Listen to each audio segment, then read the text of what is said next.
boa noite, meu amigo, minha amiga. O nosso encontro de todo final de noite, o nosso ponto de encontro, programa Ponto de Equilíbrio.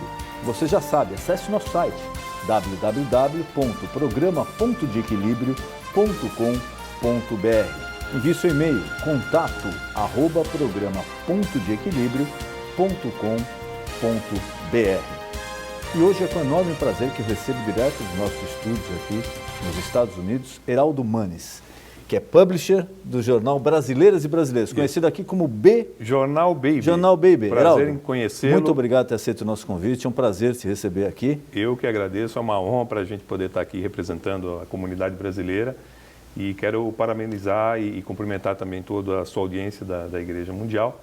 Estou aqui à sua disposição para poder atender o seu público aí. Obrigado, Heraldo. Vamos falar um pouquinho aí da atividade desse jornal aqui. Quantos anos já nos Estados Unidos, Heraldo? 19 anos, 19 completamos anos. em julho. De onde surgiu a ideia? Que público ele atinge? Qual a finalidade dele? Bom, a ideia ela veio do início da década de 90, quando eu imigrei para cá. Eu vim para cá em 89, trabalhava com área de editoração no Brasil e muito focado na área de publicidade e buscamos o mercado de turismo que existia naquela oportunidade. Então, todo o foco inicial foi sempre pensando no turismo, que quase que uma época de dólar 1 para 1. A cidade de Orlando era uma atração para as crianças, hoje já tem atração para adultos também, mas para crianças. Então, nós focamos o produto na época, mas demorou 4 anos para essa ideia se materializar. Então, desde 89, 90, quando foi lançado, foi em 1994. Ele tinha já o intuito de atrair o brasileiro que chegava na cidade. Nós tínhamos um trabalho junto ao aeroporto de Orlando, onde nós entregávamos o jornal pronto nas mãos do brasileiro que chegava na cidade. Numa época que a internet ainda não era tão forte, as informações eram mais difíceis de serem obtidas. Exatamente. Né? A internet praticamente era inexistente nesse sentido de competição com o jornal impresso. E nós fazíamos um receptivo do passageiro, principalmente que vinha pela Transbrasil na época e pela Panam, que vinha de manhã. Todos esses voos tinham promotores do jornal entregando o jornal em mãos quando eles desembarcavam na cidade. Mas dessa parcela de foco para o turista, o jornal foi adquirindo um cunho mais voltado para o imigrante. E com isso a gente procurou atender o imigrante na residência. Então foi o primeiro jornal que, como diferencial, encontrou o correio para chegar à residência do imigrante brasileiro. Quando a gente percebia que o imigrante ele vem sem poucos planos, bastante iludido, então eles mudam muito de endereço, eles vêm com planos de montar empresas, essas empresas acabam não acontecendo, são muitas vezes enganados, não vão pelo caminho correto. E o jornal procurou, então, criar dentro do editorial uma orientação jurídica, a parte legal de como abrir uma empresa, sempre procurar fazer as coisas dentro da legalidade americana e não do jeitinho brasileiro que é que a gente vinha acostumando. E, com isso, a gente levava a notícia à casa dessas pessoas, criando assinaturas gratuitas e começamos com 1.000 cópias e assim foi indo, com 19 anos. Nós hoje teríamos cadastrados mais de 80 mil brasileiros que passaram somente pela região da Central Florida. 80 mil? 80 mil assinaturas em 19 anos. Hoje, porém, a gente teve, quando a gente começou a só incrementar o nosso database e ver que o brasileiro mudava muito, ele muda muito, ele é muito nômade em função ou do trabalho que ele encontra na região, ou da saudade que ele encontra do familiar e acaba retornando para o Brasil. Não era bem o que ele imaginava a estadia dele aqui. Então, a gente logo perdia a direção desse leitor.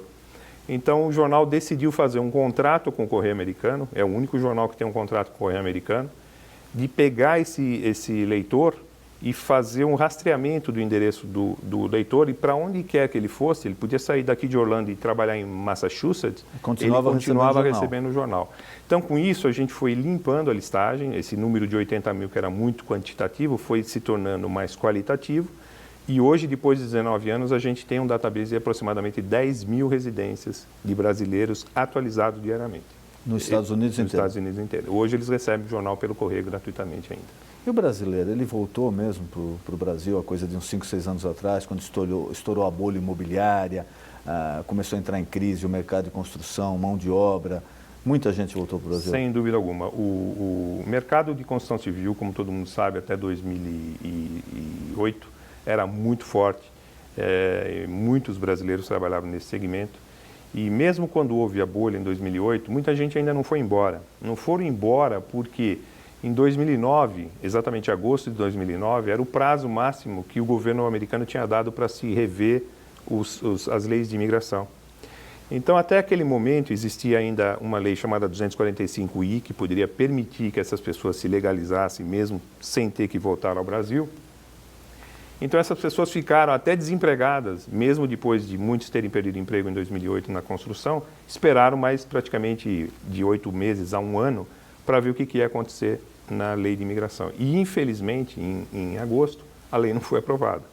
Então, a partir de agosto até o mês de fevereiro do ano seguinte, que inclusive a gente vê que o êxodo, quando acontece, é bem próximo do Natal. A gente não sabe ainda se é por problemas de saudades da família. É aquela história, já que eu vou ter que voltar mesmo, Isso. não tem jeito, vou passar o Natal, o fim do ano já em casa, e aí, então, com a minha família. Exatamente. Ou o Brasil também, porque começa só depois do Carnaval, né? Então as pessoas esperam mais ou menos até fevereiro para ainda ficar por aqui. Depois elas acabam desistindo. Mas esse ano de 2009 foi significativo. De agosto em diante, a gente perdeu uma infinidade de assinaturas, como nunca tinha se visto nos 14 anos que nós tínhamos até aquele momento. Muita gente. O que o brasileiro procura mais no jornal? O quê? Quando ele pega o jornal, o que o brasileiro procura mais?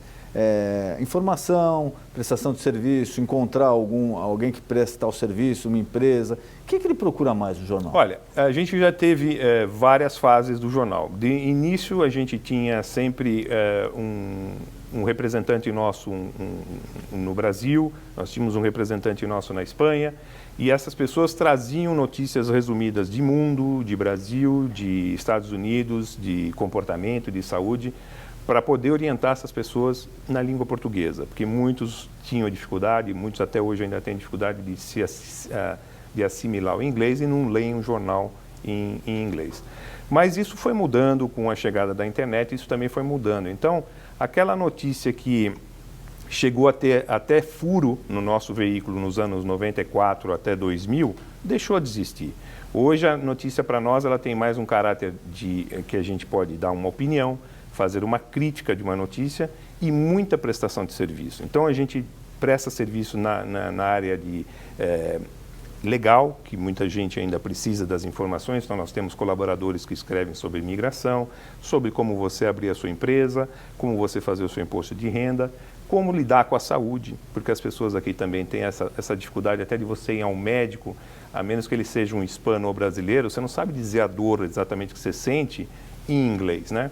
Então a gente procura ter esses profissionais ajudando a gente na colaboração do conteúdo do jornal.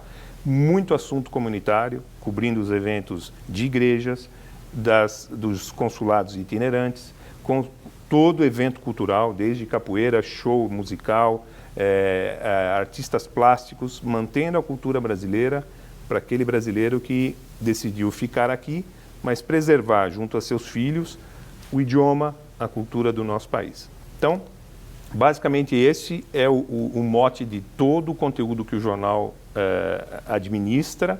Obviamente tem muita edição, porque a gente recebe um conteúdo muito grande, né? A gente brinca que a gente só não leva, às vezes, a parte muito pessoal. Por exemplo, se tem um batizado na comunidade, a gente deixa de ir até o lado familiar.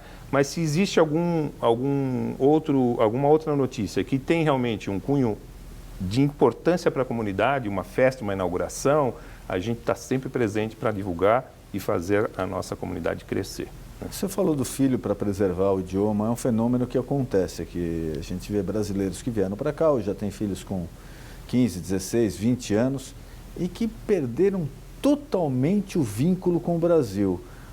Recentemente, um amigo meu lá em Nova Jersey, ele me falou que ele estava indignado porque o filho não sabia quem era o Ronaldo, fenômeno, jogador, não tinha ideia de quem era ele. O menino tinha 16 anos de idade. Acontece isso mesmo?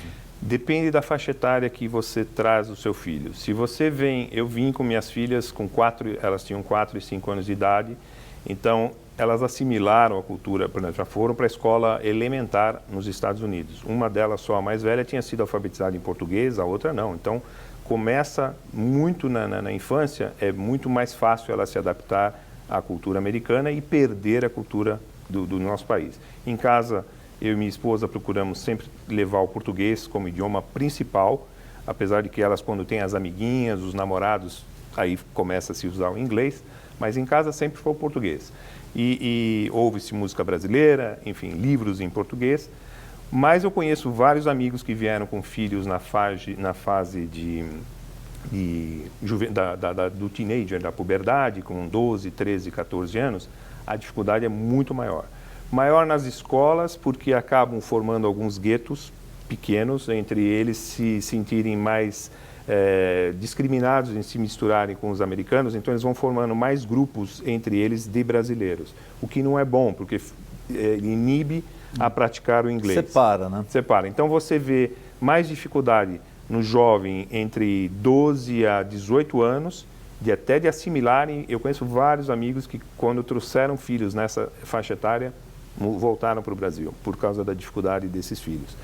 E esses filhos, quando mesmo se adaptam aqui, estudam universidade e falam o idioma inglês para o dia a dia no trabalho, eles ainda mantêm a cultura brasileira mais do que, por exemplo, meus filhos, minhas filhas, que são mais jovens e que praticamente abraçaram integralmente a cultura americana, onde até na minha própria casa existe um choque cultural entre eu e minha esposa com minhas duas filhas, porque nós ainda guardamos além de fazer um jornal em português, né, de estar constantemente com a comunidade brasileira, nós temos um choque cultural, porque muitas coisas a gente ainda não assimila, que elas já assimilaram facilmente a comunidade americana. No jornal você deve ter esse feeling mais apurado até. Mas qual é a coisa que o brasileiro que vem para cá, que veio, sei lá, 20 anos atrás, hoje o momento é diferente, mas que veio há 20, 25 anos atrás, o que ele sentia mais falta? O que sempre... Porque me parece o seguinte, o brasileiro vem para os Estados Unidos, pelo menos nessa época, ele nunca veio assim com a ideia de ficar aqui. A ideia dele, não, eu vou trabalhar, vou ganhar dinheiro, vou voltar para o Brasil. Mas por quê? Do que ele sente mais falta? Olha, eu sempre acho que em várias gerações as carências são diferentes. Por exemplo, quando eu cheguei, as maiores dificuldades era você falar por telefone. Custava muito caro um serviço muito telefônico caro. Em 1990. Muito caro. Então você ficava falando com sua mãe, seu pai, durante um bom tempo, porque quando você ia falar tinha que ser bem rápido, porque o custo era muito elevado. Então muitas pessoas sentiam essa distância, quando hoje um Skype, um serviço VoIP ou custo bem barato de comunicação tirou essa barreira da comunicação. Então, é muito comum você ver as pessoas falarem diariamente com os familiares no Brasil, então eu acho que essa distância, praticamente essa barreira foi derrubada. O que muita gente na época reclamava da comida, por exemplo, eu tenho vários amigos que quando eu cheguei falavam, você vai sentir falta do arroz e feijão. Na minha casa nunca faltou arroz e feijão desde 1990, porque tudo você compra no mercado latino, os produtos que você encontra no Brasil. Então a comida vai ser igualzinha do Brasil, com algumas coisas até de qualidade melhor, desde que você saiba cozinhar. Você não vai comer sanduíche, fast food, como se aqui só existisse isso, né? Então eu acho que basicamente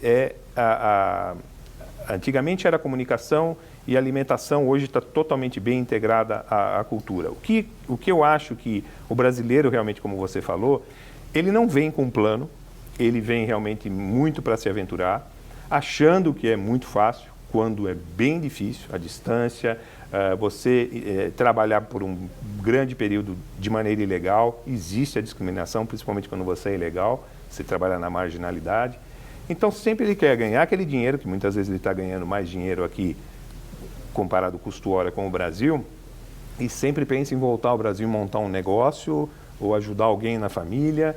Então, ele nunca vem aqui para fincar o pé, ele vem para fazer um período muitos vêm sozinhos, sem a família fazer esse sacrifício, que aí eu acho que é mais sacrifício ainda. O gozado é que às vezes esse período as pessoas estão aqui já 5, 10, 15, 20 anos. 20 anos. Mas falam, não, eu estou aqui provisoriamente que eu vou voltar ao Brasil. Falam, pô, mas está aqui há 20 anos.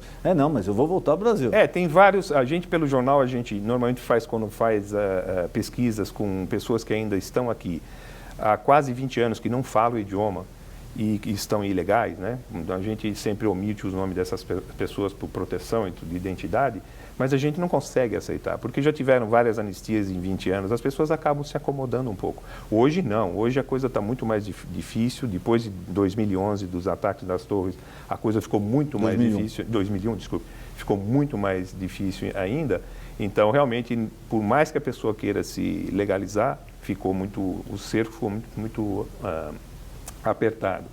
Mas é comum a gente ver pessoas quando você, primeiro, não fala o idioma e, segundo, você perceber que essa pessoa continua ilegal. A gente não entende como uma pessoa consegue viver, dormir aqui sempre. Tanto tempo, tantos anos. Tantos anos, né? Então, é difícil ver. Mas o brasileiro, ele vai onde está o trabalho e o sonho dele é voltar ao Brasil. Mas isso é comum, se a gente pegar 10 pessoas aqui hoje que estão aqui... 10 falões.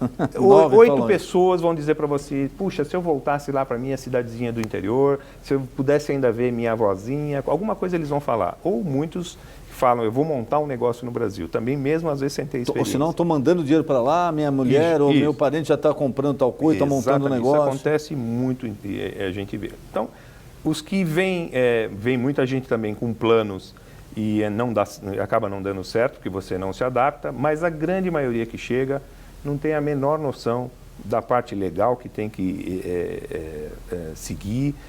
Todos eles têm, o brasileiro vem com um bordão que é, eu quero cortar caminhos, né? Eu quero qual o jeito mais fácil? É o tal do jeitinho. Então, a gente vê dentistas deixarem o Brasil, por qual razão, eu não sei dizer, se perderam sua licença ou se tiveram algum problema, vamos dizer, de segurança, mas o cidadão chega aqui com um diploma brasileiro que não vale nada aqui, mas, poxa, se ele é um dentista, ele pode estudar mais 3, 4 anos aqui e ser um dentista nos Estados Unidos. Não, ele acaba, porque tem que estudar mais 4 anos, ele não quer esse caminho que é mais longo. Ele vai para um outro segmento e se desvirtua, vai trabalhar em outra coisa. Então, a gente cansa de dizer, não existe shortcut. O shortcut sempre é perigoso, você vai acabar caindo numa cilada. Então, é melhor seguir tudo da forma mais correta possível e esse país você vê resultado. Demora um pouco, mas você vai galgando passo a passo os seus degraus de prosperidade, a gente sente a liberdade, sente segurança, coisa que o brasileiro reclama demais até hoje. Você falou no começo da nossa conversa sobre a internet. É um fenômeno que a imprensa escrita no mundo vem enfrentando, vem passando por uma crise, isso é fato, porque a internet está chegando e veio para ficar mesmo, é uma coisa irreversível. Agora, com os brasileiros aqui nos Estados Unidos, é lógico que eles têm acesso aos sites dos jornais brasileiros, etc. Mas eu acho que aqui eles têm uma vinculação maior para tratar de comunidade. Se eu ver no jornal o que saiu da festa em tal local, o que tal pessoa está fazendo, ela tem essa vinculação. É isso mesmo? É exatamente isso. Nós estávamos conversando até um pouco em off antes de a gente iniciar a entrevista e todas as fases que nós passamos nesses 19 anos, o desafio nesses últimos 3 anos, inclusive eu faço parte da Associação Brasileira de Imprensa Internacional, não só dentro do meu veículo, mas da maioria dos veículos que nós temos conhecimento, que são nossos concorrentes, alguns até com mais tempo do que o nosso no mercado em New Jersey, tem gente lá há 28 anos trabalhando, e todos têm o mesmo problema. E nós estamos já trocando ideias com todos os jovens que estão na área da informática. O que acontece? A gente desistiu de dar a notícia realmente de furo ou a parte jornalística mesmo, que qualquer brasileiro que tem uma tendência de gostar de esportes, ele vai num veículo eletrônico específico de esportes e vai lá buscar o que ele quer. Então, a gente fugiu completamente dessa linha, principalmente nos últimos 3 anos, e estamos focando num núcleo comunitário. Ou seja, o nosso jornal, se você vai no New York Times ou na Folha de São Paulo, você não vai encontrar o que nós, do Brasileiras e Brasileiros, podemos encontrar dentro do nosso núcleo em Orlando. E vamos para Central Florida, vamos para a Flórida, é onde a gente tem o nosso limite de cobertura. Então, nesse núcleo, a gente tem que ser o melhor em termos de trazer para a comunidade brasileira as informações que são importantes a nível de educação, seu filho vai para a escola, do corpo de bombeiros, da polícia, do social. Então, essa notícia você também não acha no Google, na internet. Você tem que ir atrás de um veículo que se dispõe a esmiuçar. Segmentado, né? A esmiuçar. Então, o nosso jornal ele é comunitário, ele nasceu da Central Florida e ele se expande basicamente em termos de cobertura editorial dentro do estado da Flórida, que a gente tem muito acesso ao sul da Flórida. Em relação ao país inteiro, só distribuição física por correio. Nós não somos, não temos nós deixamos, por exemplo, para um veículo de Massachusetts concentrar o foco em Massachusetts, o outro em New Jersey. Mas na nossa área de Central Florida e Florida, nós trabalhamos sempre focado em ter o melhor produto em termos de informação mais atualizada possível. Não sei se você tem esse dado de cabeça ou um dado aproximado. Na Flórida, qual foi o número maior de brasileiros que tinha aqui? Nós trabalhamos com 2 números, né? Nós temos um número oficial de 2010, que o estado da Flórida acabou sendo, dentro dos censos de 2010, foi posicionado como o segundo colocado depois do estado de Massachusetts, né? E desse número de 180 mil pessoas que responderam o questionário, a gente calcula que muitos ficaram com medo de responder, que nós fizemos pesquisa na época, muita gente, mesmo sabendo que a imigração não ia atrás disso, mas muitas pessoas ficaram com medo e não responderam. Mas números de 3 milhões, que já se falou em termos de país, a nível nacional, e nível de 280 mil brasileiros na Flórida, a gente também desconta, não é esse número que a gente trabalha. Hoje a gente calcula que nos Estados Unidos inteiro a gente tem entre 1,2 a 1,5 milhão de pessoas nos Estados Unidos. De brasileiros entre legais e ilegais? Legais e legais. Os expatriados, que é o que o brasileiro, que o Itamaraty hoje está considerando, onde ele está dividindo faixas por região, onde eles estão colocando de 3 a 4 membros para serem responsáveis por essas regiões, né? Então até a área da Flórida tem 4 representantes. E dentro desse número, nós trabalhamos que hoje a Flórida poderia ter, como um todo, uns 220 mil habitantes e a Flórida Central, a Central Flórida, em torno de 30 mil habitantes. Brasileiros. Você falou o primeiro estado de brasileiros aqui, então é Massachusetts. Massachusetts, dentro do que foi mostrado nos censos de 2010 e pelo que a gente vê de número de veículos, número de associações que existem naquela região, o Massachusetts está um pouquinho à frente. Já se pensou que era muito maior do que Flórida. É isso que eu ia te perguntar, era hoje o dobro? Hoje não. Um pouco só à frente. Hoje não. Então eu diria que se a gente está falando em 220 na Flórida, pode ter uns 280 mil, 300 mil brasileiros só no estado de Massachusetts. É que Massachusetts é um estado menor. Então, sim, e concentração muito maior. A concentração é maior. Já teve, o estado de Massachusetts sempre teve, o que não teve na Flórida, já muita, vamos dizer assim, nasceu ali a comunidade portuguesa. Então o português já foi muito bem, desde os anos 60 o português vem sendo usado naquele estado, coisa que na Flórida é mais o espanhol, né? Então acho que por isso também tem essa vantagem em português diários lá, português de Portugal. Deixa eu te perguntar, no Brasileiras e Brasileiros, o público português tem o costume de ler também? Nós temos uma parceria com a Associação dos Portugueses, que é aqui na Flórida Central. Eles recebem o jornal, eles nos fornecem algum conteúdo quando vamos ter alguma festa folclórica, mas fica muito por aí. A cultura, a gente ainda sente uma diferença entre, vamos dizer, as festas que os portugueses realizam, um pouco diferente das dos brasileiros. Temos muito poucos leitores portugueses. Diria para você que nós temos até mais leitores hispanos que recebem o jornal. Hispanos? Porque você tem aquele que casou-se com uma brasileira e até americanos, né, que querem aprender português. A gente distribui o jornal nas escolas que ensinam português, dentro do Valência, todos os alunos querem ler português. Mas o português mesmo de Portugal, eu te diria que eles têm uma facilidade de convívio maior com a comunidade brasileira no estado de Massachusetts, muito forte ali, muito grande. E parece que não, mas tem uma diferençazinha aí na língua, né? Muito. Eu, para dizer a verdade... O pessoal fala português, brasileiro é uma coisa, não é? Eu sou filho de argentinos, né, de mãe argentina, então o espanhol para mim é uma facilidade. mas talvez por isso me ajuda muito o espanhol. Eu me comunico com o espanhol muito facilmente. Porém, o português de Portugal, eu tenho uma série de principalmente da Ilha da Madeira, né? Nossa Senhora, eu apanho. Ilha, eles falam, parece que mais rápido. Mais rápido, mais cantado, isso, é difícil então de eu você me perco entender. um pouco. Então, às vezes, eu tenho mais facilidade de fluir com o idioma, com o espanhol, com alguém, do que com alguém com português de Portugal. Muito nítido isso para mim, né, pelo menos. Nosso programa está acabando. Eu queria mais uma vez te agradecer por você ter nos honrado com a sua presença aqui e queria te colocar à disposição algum recado que você queira passar, algo que eu não perguntei, por favor, fique à vontade. Ok, eu é que agradeço mais uma vez o convite, me sinto muito honrado de ter sido lembrado de participar desse programa. Eu queria deixar, acho que para quem está no Brasil, uma boa mensagem é saber um pouco como a gente tem a comunidade brasileira que a gente tem acompanhado nesses 19 anos, nós temos um pouquinho dessa história e ela pode ser vista no site do jornal, que é www.jornalbb.com. Lá o leitor pode encontrar o jornal no formato flip, então se ele folhear eletronicamente ali, ele vai ver exatamente como é o nosso jornal impresso, que é distribuído aqui nos Estados Unidos. Lá tem bastante coisa da cultura, da comunidade brasileira que reside aqui na nossa Central Florida e Flórida há quase 19 anos. Eu agradeço mais uma vez a atenção de vocês. Muito obrigado.